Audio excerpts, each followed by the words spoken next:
Hello friend, मैं हूं शेखर गुप्ता, आपका स्टॉक फाइनेंसर।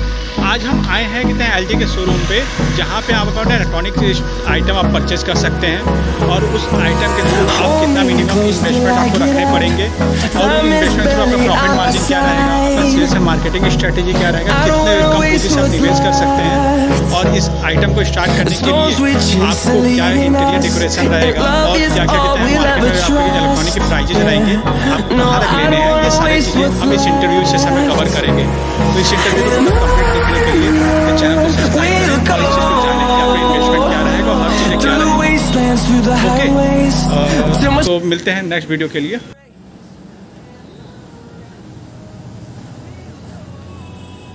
नमस्कार, सत श्री अकाल मेरे दोस्तों, मैं शेखर, आपका स्टॉक फाइनेंसर। आज हम आए हैं शिवम इलेक्ट्रॉनिक शॉप पे, जहाँ पे अगर आप अपना खुद का इलेक्ट्रॉनिक शॉप ओपन करना चाहते हैं, वो भी मिनिमम इन्वेस्टमेंट के साथ, जिससे आप अपना प्रॉफिट मार्जिन आप बढ़ाना चाहते हैं और अपने सेल्स और मार्केटिंग पे फोकस करके अपने ब्रांड को एक बनाना चाहते हैं, तो यहाँ पे इनके ऑनर से हम बात करते हैं किस तरीके से इन्होंने अपने कम इन्वेस्टमेंट से अपने मार्केट को बढ़ाया और किस तरीके से इन्होंने अपने ब्रांड प्रमोशन को आगे बढ़ाकर अपने सेल्स स्ट्रैटेजी को फॉलो की, तो जानते हैं। Good afternoon sir. Very good afternoon. Okay, तो सर का पूरा नाम बताएंगे? मेरा भूपेंद्र शाह नाम है और मैं बैटन सिंगरौली से रहने वाला हूँ। ओके, तो जो हमारा बिजनेस है अभी इलेक्ट्रॉनिक सेक्टर में है और हमारा ब्रांड शोरूम चलता है एलजी का, जो अभी भी चल रहा है। और जो हमारा पहले का हम जो स्टार्टअप बिजनेस किए थे वो मोबाइल सेक्टर से था। तो मोबाइल सेक्टर से हमारे इलेक्ट्रॉनिक सेक्टर में आए हम और हमारा मोबाइल सेक्टर भी रहा काफ़ी अच्छा शानदार रहा, बट चीज़ें क्या था उसके हिसाब से बदलना पड़ा और इलेक्ट्रॉनिक सेक्टर की जो डिमांड थी वो यहाँ पे ज़्यादा थी। उसके हिसाब से हमने अपने आप को प्रमोट किया और फिर थोड़ा ब्रांड के हिसाब से काम किया। तो पर्टिकुलर जो जैसे ब्रांड होते थे, तो हमारी जो ये शॉप है ये 2019 का इनोग्रेशन था और इस 2019 से इनोग्रेशन से हमने इसको स्टार्ट किया था। मल्टी ब्रांड शोरूम से मैंने स्टार्टअप किया था, जहाँ पर मेरा इन्वेस्टमेंट था 5 से 10 लाख रुपए के बीच। शुरुआत की थी 5 से 10 लाख में हमने स्टार्ट किया। इलेक्ट्रॉनिक शॉप हमने मोबाइल शॉप स्टार्ट किया, पहले मोबाइल शॉप था, इलेक्ट्रॉनिक में चले थे, इलेक्ट्रॉनिक और मोबाइल सेगमेंट दोनों चला रहे थे। दोनों चला रहे थे, फिर हमने मोबाइल सेगमेंट को बंद कर दिया, इलेक्ट्रॉनिक पे हमने फोकस किया। इलेक्ट्रॉनिक पे फोकस करने के बाद मेरा जो फर्स्ट टाइम इन्वेस्टमेंट था वो 5 से 10 लाख का था। फिर हमने ग्रोथ लिया, जैसे कस्टमर को ज़्यादा बेनिफिट देना, कस्टमर को वापस देने, तो वापस भी ऐसे कि कस्टमर को उसके रिजनेबल हो, कंफर्टेबल लगे, उसे फील हो।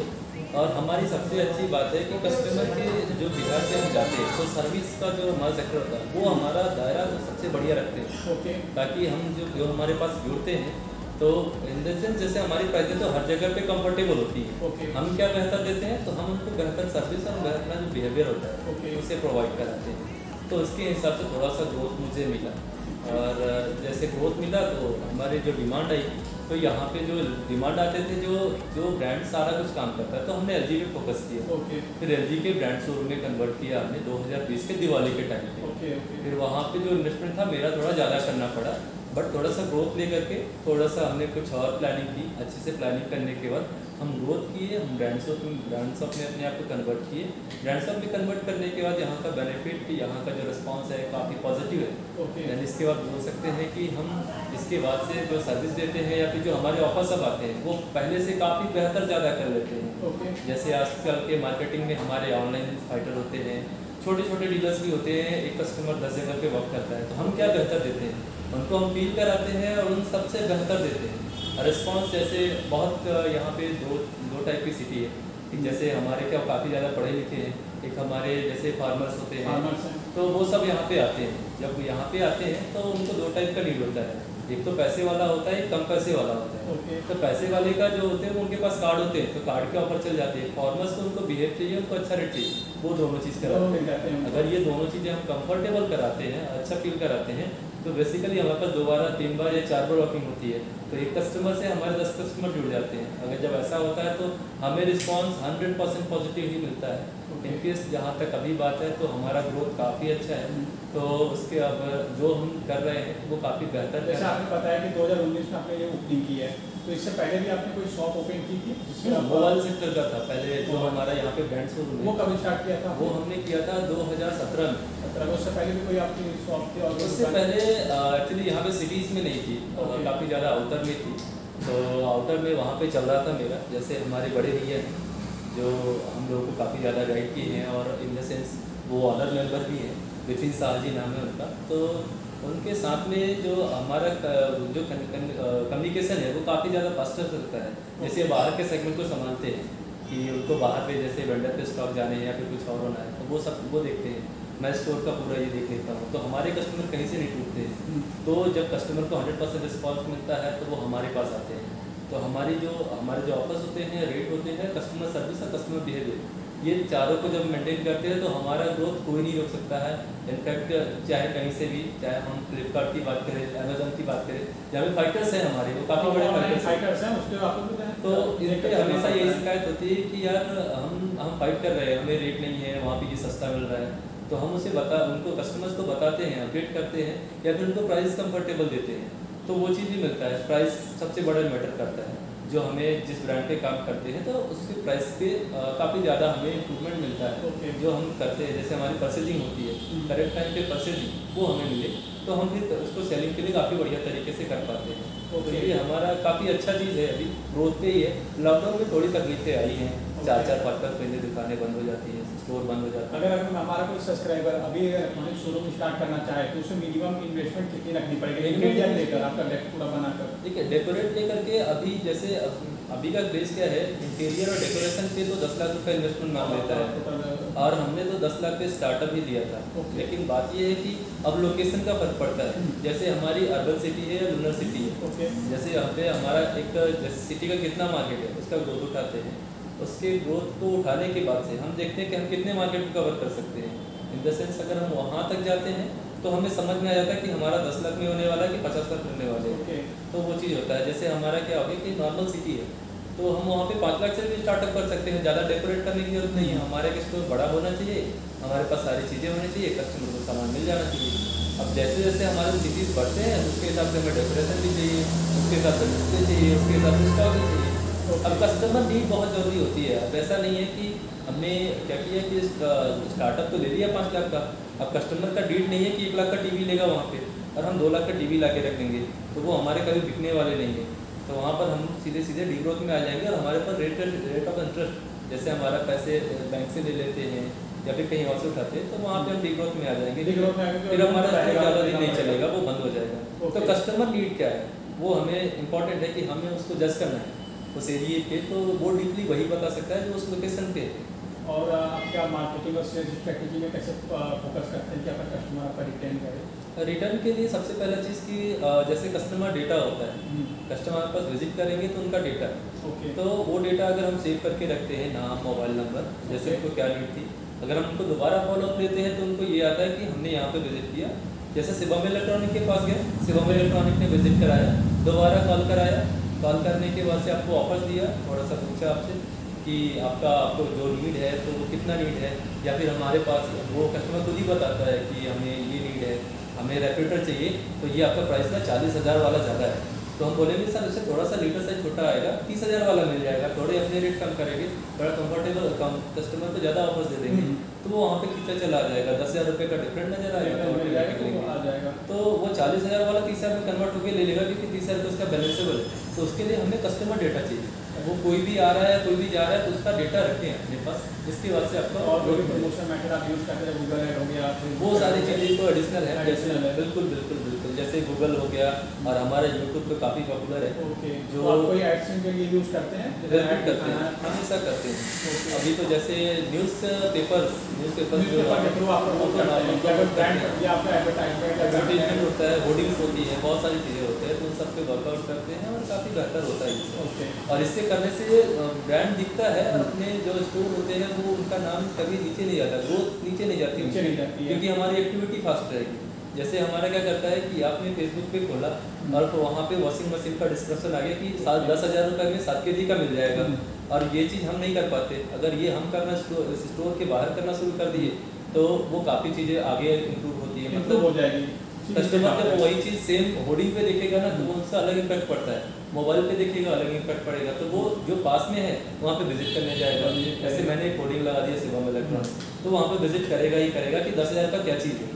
अगर 10,000 पे मैंने कुछ ऑफर मत लगा दिया कि सर पे 12% कैशबैक मिलेगा, 10% ऑफर है, तो वो कार्ड लेके दौड़ा चला आएगा, उसको 9,000 में मिलेगा। अगर मैंने कुछ और चीज़ें बोल दी कि सर एक काम कीजिए, कॉम्बी ऑफर लीजिए, सर आपको 500 रुपये का डिस्काउंट वाउचर है, वो भी लेगा। गिफ्ट वाउचर बोलेंगे, वो भी लेगा।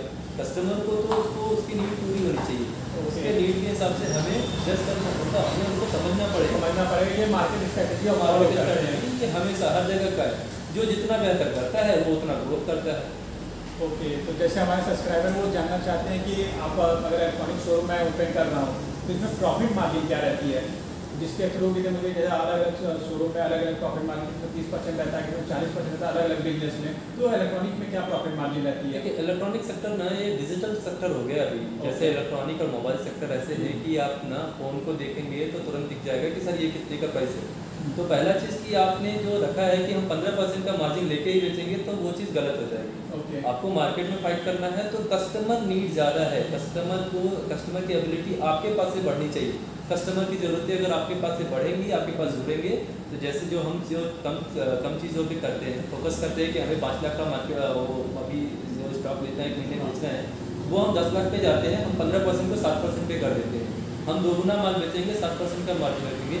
अगर ये वाला अगर मैं एवरेज लेकर चलूँ तो 7 से 10% तक का काफ़ी ज़्यादा होता है, इतना ही होना चाहिए।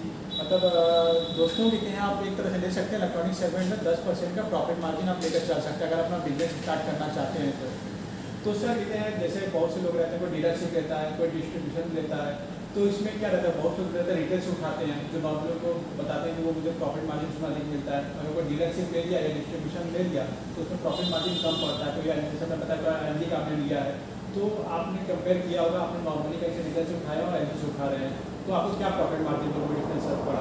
इन सब का दो प्राइसिंग बनती है। पहला एक मीडिएटर मेरा डिस्ट्रीब्यूटर होता है। जब हम सब डीलर होते हैं, हम छोटे डीलर होते हैं, तो हमें डिस्ट्रीब्यूटर के जो डिस्ट्रीब्यूट करता है उनके पास जाना पड़ेगा, वहाँ से स्टॉक लेना पड़ेगा। अगर हम वहाँ पे जाते हैं तो जो हमारे कंपनी की प्राइसिंग होती है वो डिस्ट्रीब्यूट करने वाला 2%, 3%, 4% की मार्जिन को रखेगा। और हमारा जो अभी कॉन्सेप्ट है वो हम 7% पे चल रहे हैं। मतलब ये कि हम 7% पे बिजनेस करेंगे। अगर हमारा छोटा बिजनेस है तो हम वहाँ पे क्या करेंगे, अगर हमने 7% के बिजनेस किया है, 7% का जो मार्जिन रखना है, हम 10% रखने के लिए कोशिश करेंगे। अगर 10% रखेंगे तो कस्टमर को 300 रुपये, 10,000 रुपये की चीज़ पे 300 रुपये प्राइस महंगा लगेगा, तो फिर वो आपके पास रुकेगा नहीं। मतलब ये कि हमें अच्छे से प्राइसिंग के ऊपर काम करना पड़ेगा। जहाँ तक है कि डिस्ट्रीब्यूशन के थ्रू भी ले रहे हैं तो उनसे कन्वर्सेशन करके अच्छी प्राइस को उठाना पड़ेगा। जैसे हमारे 1 पीस की नीड हो तो वहाँ पर हम 10 पीस का बात करेंगे जिस मॉडल का है, तो वहाँ पर से अगर 10 पीस उठाते हैं तो वो डिस्ट्रीब्यूट करने वाला अच्छा प्राइस देगा। जैसे अगर वो 10,000 का प्राइस है तो वो 2% और कम कर देगा, 9,800 का दे दिया, 200 रुपये का मार्जिन अगर कस्टमर को 100 रुपये का डिफरेंस जा रहा है तो वो आपको छोड़ के नहीं जाएगा, क्योंकि आपको सेल्फ बिहेवियर होता है। तो ये कह सकते हैं आप क्वांटिटी में अगर सामान ले रहे हैं तो उसमें आपको डिस्ट्रीब्यूशन में प्रॉफिट मार्जिन अच्छे मिल जा रहे हैं। अगर रिटेल से ले रहे हैं, आप अगर अपने कोई डिस्ट्रीब्यूशन या होलसेल आप नहीं बना के रखे हुए हैं, आप नॉर्मल रिटेल से उठा रहे हैं, तो उसमें आप क्वांटिटी भी ना लें, तभी आप उसमें प्रॉफिट मार्जिन इधर से कमा सकते हैं। बिल्कुल कर सकते हैं। और इन सब का बेसिक सा फर्क भी होता है। अगर हम जैसे किसी के पास एक पीस का बार रिक्वायरमेंट करेंगे तो वो हर बार अपना ही रेट लगाता जाएगा।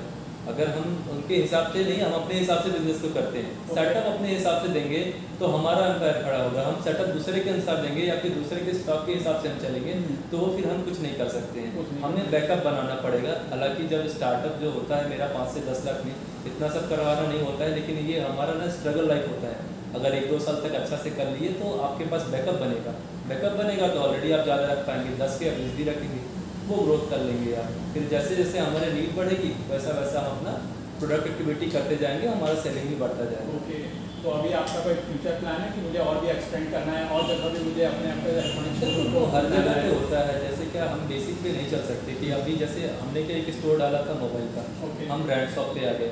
हो सकता है कि एज अ मैं डिस्ट्रीब्यूशन वर्क लूँ या फिर कुछ अलग ब्रांड शॉप की और 2-4 ब्रांड शॉप का प्लान करूँ, तो वो हमेशा होता है। लेकिन एक चीज़ ये भी होता है कि हमें जो पोटेंशियल एबिलिटी होती है हमारे जो इतना है, तो जितना हम कर सकते हैं उसके हिसाब से भी जाना चाहिए। या फिर हमारे इसके लिए जो हमारे एम्प्लॉय होते हैं वो काफ़ी ऑनेस्ट होने चाहिए और उनका भरोसा काफ़ी बढ़िया होना चाहिए। तो यहाँ पर ये सबसे बेहतर होता है। ऑनेस्ट एम्प्लॉय ही हमारा सबसे बड़ा रीढ़ का वो जो हड्डी होती है ना, जो हम खड़े होते हैं, हमारा जो बैकबोन, तो बैकबोन मेरा एम्प्लॉय होता है। एम्प्लॉय मेरा सबसे बेहतर होना चाहिए। अगर एम्प्लॉय ने अच्छा किया तो हम बहुत ऊपर जाएंगे, एम्प्लॉय ने नीचे किया तो हम हमेशा नीचे हो जाएंगे। फिर हमारा जो भी ग्रोथ है वो डिग्रोथ में आ जाएगा। तो सर इसकी ग्रोथ रेट क्या रहती है इलेक्ट्रॉनिक सेगमेंट में, मतलब कि जैसे आपको कहते हैं कुछ टर्नओवर रहता है, तो उसी हिसाब से जैसे आपने 2019 में स्टार्ट किया, अभी चला 2021, तो आपको ईयर वाइज आपको ग्रोथ रेट कैसा मिल रहा है? ईयर वाइज जैसे जो पहले के हमारे मोबाइल सेगमेंट थे तो वहाँ पे जो हमारा टर्नओवर था, तो मोबाइल क्या होता है छोटे डब्बे के साथ प्रोडक्ट होता है, टर्नओवर ज़्यादा होता है। और यहाँ पे जब इलेक्ट्रॉनिक पे आते हैं तो ये बड़े डब्बे होते हैं और इनका जो टारगेट होता है, जो कि इनका सेलिंग होता है उतना ज़्यादा नहीं होता है इलेक्ट्रॉनिक पे, क्योंकि मोबाइल के जो हमारे सेल होते हैं एक दिन में 10 प्रोडक्ट बिक जाएंगे। अब एक दिन में 10 रेफ्रिजरेटर तो नहीं बिकेंगे, ऑफ सीजन की बात है तो भले 25-50 चले जाए, वो अलग बात है। मोबाइल हमेशा 12 महीने तक चलते हैं सीजन, इलेक्ट्रॉनिक थोड़ा 4 महीने का रहता है, वो ऊपर नीचे होता है, तो पेशेंस रखने की बात है वहाँ पे। क्योंकि ऐसा रहता है कि एक घर में 10 लोग रहेंगे, 10 लोग मोबाइल चाहिए, और इधर एक रहा है तो एक टीवी चाहिए, एक टीवी जी आप ऐसा तो अंदाजा लगा सकते हैं। बहुत सारी चीज़ें हैं। हाँ, लेकिन अब मोबाइल की क्या सिर्फ एक ही मोबाइल ही है, अब इलेक्ट्रॉनिक में बहुत सारी चीज़ें आती है, जैसे रेफ्रिजरेटर, वो LED आ जाती है, वाटर प्यूरीफायर आते हैं, साउंड आ जाते हैं, एयर प्यूरीफायर आ जाते हैं, डिशवॉशर आ जाते हैं, AC आ जाते हैं, बहुत सारी चीज़ें आती हैं। जब उसमें थोड़ा नीड करके कस्टमर की नीड बढ़ती ही रहती है। तो जो टेक्नोलॉजी है, टेक्नोलॉजी वाइज के हिसाब से भी अभी चीज़ें काफ़ी ज़्यादा दिखने लगी हैं, तो वो चीज़ भी मिलता है। तो इलेक्ट्रॉनिक का जो टर्नओवर है ना मोबाइल के बराबर का ही होता है, लेकिन जब सीजन हमारे डिपेंड करता है, और ये ग्रोथ पे भी डिपेंड करता है कि आपने कितने साल में मार्केट हाँ, ये मार्केट में कितना हम सर्वाइव कर रहे हैं, हम कितने लोगों से जुड़े हुए हैं, तो उसके हिसाब से हमारा ग्रोथ होता है। अब ग्रोथ की बात करेंगे तो अगर हम 20 से 30% का ग्रोथ लेके चलते हैं अपने स्टोर का पर ईयर का, वो हमारे लिए हमेशा होगा। मतलब अगर मैंने एक साल में 10 लाख रुपए कमाए तो हम दूसरे साल में 13 लाख रुपए कमाने का उम्मीद रखेंगे, तो वो 30% का ग्रोथ रखेंगे। तो हमारा अगर ये ग्रोथ को मेंटेन करके रखते हैं तो 5 साल बाद हम 20 लाख रुपए पर मंथ या फिर 25 लाख रुपए पर ईयर कमाने लगते हैं। तो वो हमारा लेवल और हमारा जो ब्रांड नेम होता है या फिर हमारा जो स्टोर नेम होता है वो काफ़ी ज़्यादा चलता है। तो हमारे कुछ सब्सक्राइबर को मैसेज देना चाहिए, अगर वो इलेक्ट्रॉनिक स्टोर चालू करना चाहते हैं तो उनको क्या करना पड़ेगा, क्या इन्वेस्टमेंट के हिसाब से, और क्या कहते हैं आपको स्ट्रगल, और क्या क्या चीज़ें उनको लेकर चलनी पड़ेगी, वो सर्वाइव कर सके और अपने आप को मार्केट में ग्रोथ करके और ब्रांड बना सके, उनके लिए क्या मैसेज रहेगा आपका? बात करेंगे हमारे भाइयों के लिए, अगर कोई भी इलेक्ट्रॉनिक सेगमेंट में जाना चाहते हैं या फिर उसको ग्रोथ करके या फिर अपने बिजनेस को स्टार्टअप देना चाहते हैं, तो सबसे पहला कि आप लोकेशन को जज करें कि हमारी लोकेशन पे क्राउड वाली, जैसे हम जो भीड़ भाड़ वाली जगह है वहाँ पे पार्किंग के स्लॉट के साथ में, ये इंपॉर्टेंट है, सबसे मोस्ट इम्पॉर्टेंट, पार्किंग का स्लॉट के साथ में क्राउड वाले जगह पे अगर स्टोर है तो वो ऑलरेडी चलेगा ही चलेगा, वो चीज़ को एक करना है। दूसरा, कस्टमर नीड क्या है, जैसे जितनी नीड है उसके हिसाब से हम अपने प्रोडक्ट को रखेंगे। तीसरा, जो अपना सेल्फ बिहेवियर, जैसे कस्टमर आते हैं जाते हैं तो एक डेटा मेंटेन करके रखें। अगर आप छोटे स्टोर है ना, साल भर में 2 बार कॉल कर रहे हैं कि हमने शिवम इलेक्ट्रॉनिक्स, मैं शिवम इलेक्ट्रॉनिक्स से बोल रहा हूँ सर, आपको कोई नीड है क्या, 2 साल में कस्टमर को आपने याद किया, तो तीसरे साल में वो आपको देखने जरूर आएगा, फीडबैक लेते रहिए। वो मतलब 2 साल में अगर आपने कॉल किया, तीसरे साल एक बार देखने जरूर आएगा कि वो मुझे 2 साल में 2 बार कॉल किया है। अगर वो तीसरे साल आएगा तो आपके पास कुछ ना कुछ लेके जाएगा। जब ऐसा करेगा ना तो आपको जो आप अभी कर रहे हैं वो 3 साल बाद बहुत बेनिफिट देगा, और जब उस टाइम पे जुड़ेगा ना तो वो हमेशा आपसे जुड़ा रहेगा। ये हमारी ना ये बेस होती है, बेस को नहीं तोड़ना चाहिए। तो सर जितने हैं इलेक्ट्रॉनिक सेगमेंट का क्या मार्केट इंडिया में फ्यूचर है, कैसा आप देख रहे हैं? ये जो है ना टेक्नोलॉजी, वो हमारी काफ़ी आगे, और इसकी नीड ना हमेशा बढ़ती रहेगी। जैसे पहले हम पैदल चलते थे, मोटरसाइकिल हो गई है, हम पहले टेलीविज़न के लिए गांव में रखते थे और 50 लोग देखते थे, अभी एक हॉल में रखते हैं। फिर कस्टमर की नीड ये बढ़ गई कि हमें हर एक रूम में सेफ चाहिए। फिर ये हो गया ना कि हमारे तो हो गए, अब हमारे बच्चों को भी चाहिए। तो उनके लिए भी ना चिल्ड्रन रूम में भी उनको LED चाहिए, जहाँ पे स्टडी लेवल भी दे दिया है। अगर इतना दे दिया तो हमारे LED से बढ़ सकता है, तो एयर कंडीशन में बढ़ेगा, उतने रेफ्रिजरेटर में बढ़ेगा। तो अगर इतना जब चीज़ें बढ़ेंगी तो हमारा जो नीड है, कस्टमर नीड बढ़ेगा। तो सर ये मार्केट कभी नीचे नहीं जाने वाला है, बस अपने आप को आप ना एक्टिवेट करके रखिए और अपने आप को थोड़ा ग्रोथ दे के रखिए। अगर आप सर्वाइव करके रखिए मार्केट में, फिर आप काफ़ी बेहतर करेंगे, कोई भी हो एवरीवन, तो वो हम काफ़ी अच्छा करेंगे। जी, तो दोस्तों आप अगर इलेक्ट्रॉनिक सेगमेंट आप ओपन करना चाहते हैं तो सर ने बता दिया किस तरीके से मिनिमम इन्वेस्टमेंट्स आप स्टार्ट कर सकते हैं और क्या कहते हैं आपको मार्केट स्ट्रेटेजी आपको फॉलो करनी पड़ेगी। सर ने कहते प्रॉफिट मार्जिन भी बता दिया, 2019 के बाद उन्होंने किस तरीके से चालू किया, अभी तक क्या मेंटेन करके चल रहे हैं।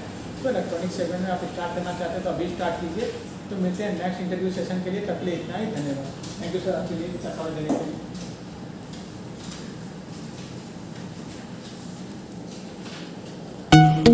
तो दोस्तों आपको कोई भी इलेक्ट्रॉनिक आइटम अगर परचेस करना है तो एलजी के शोरूम पे अब यहाँ पे आप आएँ शिवम इलेक्ट्रॉनिक पे, और आपको हर तरीके की वैरायटी आपको मिल जाएगी। आप आपको हर तरीके के फ्रिज हो गए, आपके वॉशिंग मशीन हो गए, हर क्वालिटी की आपको वॉशिंग मशीन मिल जाएंगी। और आपको अगर छोटे रेंज में फ्रिज लेनी है तो वो भी आपको मिल जाएंगे। तो यहाँ पे सब इलेक्ट्रॉनिक आइटम आपको मिल जाएंगे। अगर आपको LG का TV लेनी है, या कहते हैं आपको वॉशिंग मशीन अलग क्वालिटी की लेनी है 5 स्टार की हो, या कहते हैं आपको कहते हैं टोटल जितने भी कहते हैं फ्रिज लेनी हो, डबल डोर हो, सिंगल डोर हो, तो सारे इलेक्ट्रॉनिक इक्विपमेंट इनके पास है।